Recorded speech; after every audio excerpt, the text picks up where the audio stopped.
दूसरा मैं आपको निवेदन करना चाहता हूं, रेन के आयोग की रिपोर्ट ये कहती है, इदाते आयोग की रिपोर्ट ये कहती है, काका कालेकर आयोग की रिपोर्ट ये कहती है, जो बालकृष्ण रेन के आयोग बना था वो कांग्रेस सरकार के टाइम में बना था। उनका यह कहना है कि इस देश में 15% लोग ये निवास करते हैं। इन लोगों के पास धंधा, बिजनेस, रोजगार इनका खत्म हो चुका है।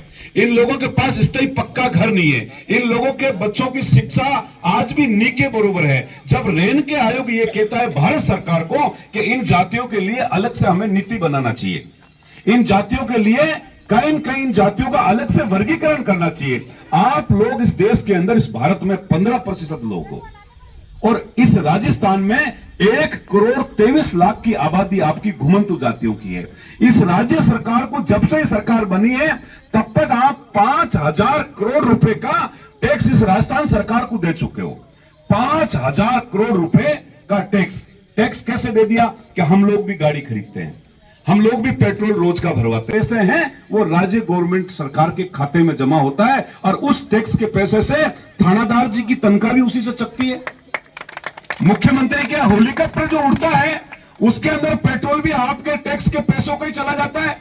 और इस मुख्यमंत्री जी के बंगले में 10 लोग काम कर रहे हैं, उनकी तनख्वाह भी कहीं के आपके टैक्स के पैसों से कट रही है। तो एक भाई के 4 बच्चे, एक बाप के 4 बेटे होते हैं, तो बोलो भाई उनको सबको अपना हिस्सा मिलना चाहिए कि नहीं मिलना चाहिए? अपना हिस्सा मिलना चाहिए।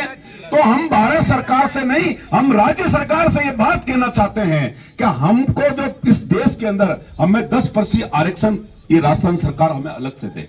अभी महाराष्ट्र में मराठा समाज ने किया तो 10% आरक्षण मिला, तो हम इनने कहा है कि हमें 10% आरक्षण दे। आरक्षण का मतलब क्या है? आज बहुत सारे लोग क्रिकेटर आए होंगे, पढ़े लिखे होंगे तभी तो क्रिकेटर खेल रहे होंगे। आरक्षण का मतलब यह है कि राजस्थान सरकार 100 थानेदारों की भर्ती निकालती है और आपको 10% आरक्षण मिल जाता है, तो 10 थानेदार आपके घुमंतु डीएनटी समाज के बनेंगे। ये कितनी बड़ी बात है, आरक्षण की बात है। और आपको जब आपकी इस पंचायत समिति में 35 सीट सरपंच की आई है, तो आइए समझ लो उसका हिस्सा निकालो, कम से कम 10 सीट या 12 सीट आपकी समाज की, डीएनटी समाज की आएगी। हम उस चीज के लिए लड़ रहे हैं। हमारी लड़ाई बहुत बड़ी है। हम चाहते हैं कि हमारे लोग राज्यसभा मेंबर बने, हम चाहते हैं कि हमारे लोग विधायक बने, हम चाहते हैं कि हमारे लोग प्रधान बने, मगर वो तभी बनेगा कि आपको 10% आरक्षण मिलेगा। तब जो विमुक्त जातियों के लिए, जो छोटे वर्ग के लिए उप वर्गीकरण का, यानी आरक्षण के भीतर ही आरक्षण की व्यवस्थाएं की है।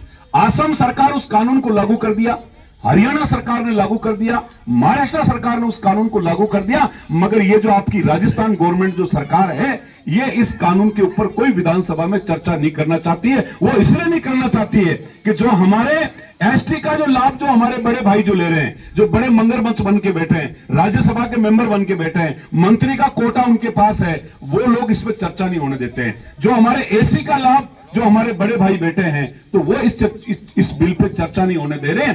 इस कारण हम लोगों ने यह बात तय किया है कि आने वाली 7 नवंबर को हमारी आजादी का महासंग्राम होगा, नया अध्याय लिखा जाएगा और दिल्ली, बॉम्बे, महाराष्ट्र, जयपुर को जो रोड प्रभावित करता है, NH 62 को आने वाली 7 नवंबर को 2 लाख घुमंतु जातियों के साथ हम उनको जाम करेंगे। और हमें जाम क्यों करना पड़ रहा है? हम ये चाहते हैं कि जहां हमारे लोग बैठे हैं